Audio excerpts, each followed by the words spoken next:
जालना शहर महानगरपालिकेमध्ये MIM पक्ष 18 जागांवर निवडणूक लढवणार आहे। माननीय इम्तियाज जलील साहेब यांच्या आदेशानुसार आम्ही सेक्युलर पक्षांसोबत युती करण्यासाठी तयार होतो, परंतु सेक्युलर पक्षांनी आमच्यासोबत युती करण्यासाठी नकार दिला। शेवटपर्यंत आम्ही प्रयत्न केले, परंतु काय आहे ते त्यांच्याच मनात आहे की त्यांनी MIM पक्षाला झटकून दिलेला आहे। आता MIM पक्ष हा स्वबळावर 18 जागांवर शहर महानगरपालिकेची निवडणूक लढवत आहे। तुमची लढत कोणासंग राहणार? आमची लढत तारा सितारा विरुद्ध राहणार आहे। तारा सितारा म्हणजे जे प्रस्थापित नेते या जालना शहरामध्ये 30 ते 35 वर्षापासून राज्य करत आहेत आणि लोकांना काहीही सुविधा न देता शहर नगर परिषदेचे जे भ्रष्टाचार त्यांनी केलेले आहे, भाजप आणि शिवसेना हे प्रमुख विरोधी पक्ष हे आमचे राहणार आहेत आणि त्यांना रोखण्यासाठीच आम्ही इथं मेहनत करणार आहोत, प्रयत्न करणार आहोत आणि आम्हाला पूर्ण विश्वास आहे की जालना शहरातील जनता जनार्दन मायबाप MIM पक्षाला मत देऊन भरघोस जास्तीच्या जास्त संख्येने आमचे नगरसेवक या न्याय मंदिरामध्ये पाठवल्याशिवाय राहणार नाही। भाऊ, मला सांगा, कुठला मुद्दा घेऊन तुम्ही निवडणूक लढत आहे?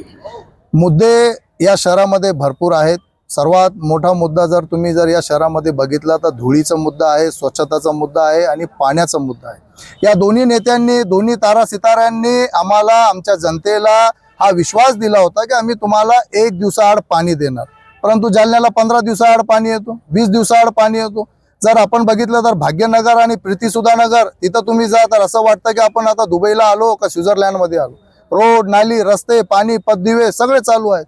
आणि जर तुम्ही गांधीनगर, वाल्मिक नगर, साळी गल्ली, मोरंडी मोहल्ला, अफगाण मोहल्ला, दुखी नगर, नॅशनल नगर इथं जर तुम्ही गेलं तर तुम्हाला वाटणार की आम्ही जालन्यात नाही, एखाद्या कोणत्या आम्ही खेड्या गावामध्ये इथं आलेलो आहोत। एवढी भकाल परिस्थिती या तारा सिताऱ्यांनी या शहराची केलेली आहे।